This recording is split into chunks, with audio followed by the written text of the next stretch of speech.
hoy nos vamos a sumergir en algo que nos pidieron mucho y que de verdad puede causar dolores de cabeza cuando uno apenas empieza con la tesis, el famoso cuadro de variables. Sí, esa tablita que a veces parece un misterio, pero que en realidad es súper útil para organizar las ideas y tener bien claro qué es lo que vamos a investigar. Exacto. Explica este proceso inicial de una manera muy didáctica. Justamente nos presenta este cuadro de variables, que no es otra cosa que una tabla, como bien decías, para organizar las características de nuestro estudio. Y algo bien importante que él destaca es que esta tabla nos ayuda a construir el marco teórico de la tesis. O sea que es como la base, ¿no? Como el cimiento sobre el cual vamos a construir todo el edificio de la investigación. Totalmente. Y como todo buen cimiento, necesita estar bien estructurado. Por eso, el Dr. Supó propone una estructura específica para este cuadro, que en el fondo es bastante sencilla. A ver, cuéntanos más de esa estructura. ¿Cómo está organizada esta tabla mágica? Bueno, no es mágica, pero sí muy útil. Él explica que la tabla tiene 4 columnas: variables, indicadores, valores finales y tipo de variable. 4 columnas. Suena manejable. Sí, lo importante es entender qué va en cada una. Y ojo, que la cantidad de filas de la tabla va a depender de cuántas variables analíticas tenga nuestro estudio. Variables analíticas, ahí está otra palabrita que puede sonar intimidante. Ahí va. Las variables analíticas son básicamente los grupos de características que vamos a analizar estadísticamente en nuestra investigación. Y tanto el paso 4 como el 5 nos dicen que estas variables salen directamente del enunciado, o sea, de la pregunta principal de nuestro estudio. O sea que la pregunta de investigación es como el mapa que nos guía para identificar esas variables, ¿cierto? Exactamente. Y para que quede más claro, imaginemos que nuestra pregunta de investigación es: ¿cuáles son los factores de riesgo para la diabetes? Que es una pregunta bastante común en el ámbito de la salud. Sí, entonces en este caso, las variables analíticas serían factores y diabetes. Ya veo, o sea que cada una de esas variables sería una fila en la primera columna de nuestro cuadro, ¿no? Exacto. En la fila de factores, luego podríamos especificar todos los factores que se consideran de riesgo, como el sedentarismo, el consumo de alcohol, la alimentación, etc. Claro, y en la fila de diabetes pues pondríamos todo lo relacionado con esta enfermedad.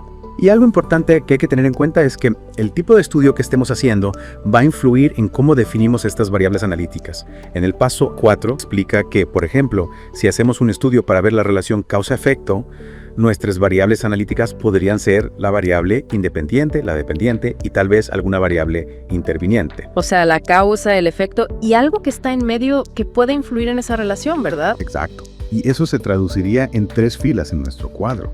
Pero si nuestro estudio es descriptivo, a lo mejor solo tenemos una fila para la variable principal que estamos estudiando y otra para las características de la población que estamos analizando. Entonces, el primer paso es tener bien clara nuestra pregunta de investigación y a partir de ella, identificar esas variables analíticas que van a ser las protagonistas de nuestro estudio. Totalmente. Y una vez que tenemos esas variables en la primera columna, nos movemos a la segunda columna: los indicadores. Los indicadores, a ver, explícanos un poco más sobre ellos. Los indicadores son fundamentales porque nos dicen cómo vamos a medir cada una de las variables que pusimos en la primera columna. Básicamente responden a la pregunta: ¿cómo voy a saber el valor final de mi variable? O sea, ¿cómo vamos a obtener la información concreta sobre cada una de esas características que estamos estudiando? Exactamente. Y en el paso 4 se explica que algunas variables pueden tener un solo indicador, mientras que otras pueden tener varios. ¿Y de qué depende que una variable tenga uno o varios indicadores? Depende de la complejidad de la variable y de cómo decidamos medirla. Por ejemplo, si nuestra variable es el peso, un solo indicador podría ser suficiente, como los kilogramos que marca la balanza. O sea que en ese caso los kilogramos serían el indicador. Exacto. Pero hay variables que son más complejas y que para medirlas necesitamos considerar varios aspectos. ¿Podrías darnos algún ejemplo de eso? El índice de masa corporal, el famoso IMC. Para calcular el IMC, que nos da información sobre el estado nutricional de una persona, necesitamos 2 indicadores: el peso y la altura. O sea que el IMC es una variable multidimensional porque necesita de varios indicadores para ser medida. Exactamente. Y este tipo de variables multidimensionales pueden ser tanto objetivas, como el IMC, como subjetivas. Subjetivas. ¿Cómo sería eso? Un ejemplo de variable subjetiva multidimensional que se menciona en el paso 4 es la calidad de la atención en un hospital. Para medir la calidad de la atención tendríamos que considerar varios aspectos: la infraestructura del hospital, la confiabilidad del personal, la rapidez de la atención, la amabilidad del trato, la seguridad que siente el paciente, etc. O sea que cada uno de esos aspectos sería un indicador de la variable calidad de la atención. Exacto. Y es importante tener en cuenta esta distinción entre variables objetivas y subjetivas, porque como se explica en el paso 4 y el 9, la forma de medirlas va a ser diferente.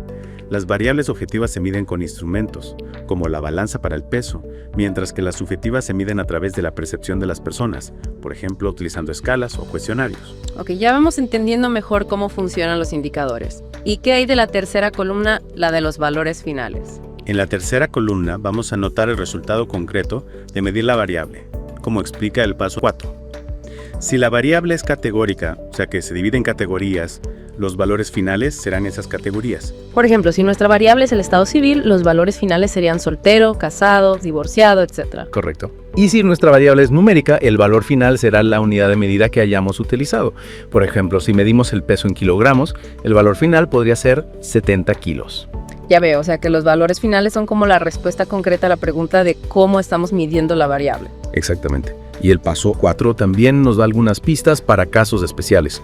Por ejemplo, si tenemos una variable con muchísimas categorías posibles, como el país de origen de los participantes de un congreso, podemos usar categorías más amplias o simplemente ponerse un formulario de inscripción para no hacer la tabla demasiado extensa. Ah, eso es un buen truco para simplificar las cosas. Y también puede pasar que, aunque midamos una variable con números, al final lo que nos interese para nuestro estudio sean categorías. ¿Cómo sería eso? ¿Puedes darnos un ejemplo? Claro, volviendo al ejemplo del IMC, que es una variable numérica, a lo mejor lo que nos interesa para nuestra investigación no es el número en sí, sino clasificar a las personas en categorías como bajo peso, peso normal, sobrepeso u obesidad. O sea que a partir de una medición numérica creamos categorías que nos sirven para analizar la información de una manera más útil para nuestro estudio. Exacto. Y con eso ya casi tenemos completo nuestro cuadro de variables. Solo nos falta la última columna, el tipo de variable. El tipo de variable, ¿por qué es importante definirlo? Bueno, definir el tipo de variable es fundamental para el análisis estadístico que haremos después, como se menciona en el paso 4. Básicamente nos ayuda a responder la pregunta: ¿cómo voy a analizar mis datos? O sea que el tipo de variable nos dice qué herramientas estadísticas podemos usar para analizar la información. Precisamente. Si la variable es categórica, tenemos que determinar si es nominal u ordinal. ¿Y cuál es la diferencia entre nominal y ordinal? Una variable nominal es aquella en la que las categorías no tienen un orden específico, como el color de ojos. En cambio, una variable ordinal sí tiene un orden en sus categorías, como el nivel educativo, primaria, secundaria, universidad. Ok, entiendo la diferencia.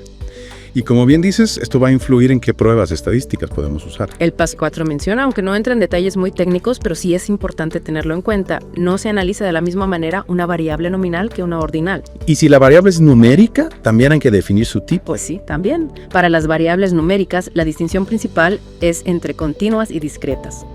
A ver, continuas y discretas. ¿Qué significan esos términos? Las variables continuas son aquellas que provienen de una medición y que pueden tener decimales, como la estatura de una persona, que puede ser 1.75 metros.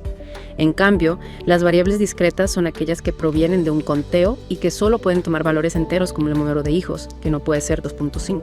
Ya entiendo. O sea que la diferencia está en si la variable puede tener decimales o no. Exacto.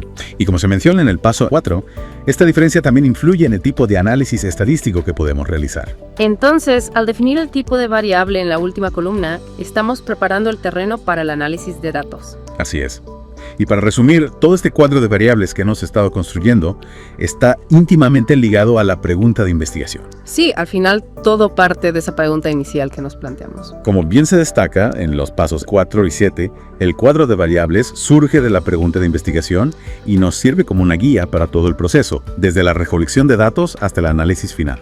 Entonces, para recapitular todo lo que hemos visto hoy, podemos decir que los pasos clave para construir un cuadro de variables son: primero, identificar las variables analíticas en nuestra pregunta de investigación. Segundo, en la primera columna, listamos todas las variables que vamos a estudiar. Tercero, en la segunda columna, definimos los indicadores para cada variable, o sea, cómo las vamos a medir. Cuarto, en la tercera columna, pensamos en los valores finales que podemos obtener al medir las variables. Y quinto, en la última columna, especificamos el tipo de variable: nominal, ordinal, continua o discreta. Y todo esto, como hemos visto, conectado directamente con lo que queremos investigar.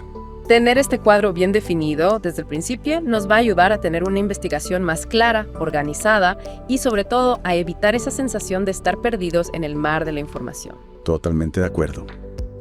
Y para que sigan reflexionando sobre todo esto, les dejamos una pregunta para que piensen. ¿Cuáles de las variables que están considerando en su propia investigación creen que podrían ser más difíciles de medir y por qué? Es una buena pregunta para seguir explorando este tema y que busquen otros recursos sobre metodología de la investigación.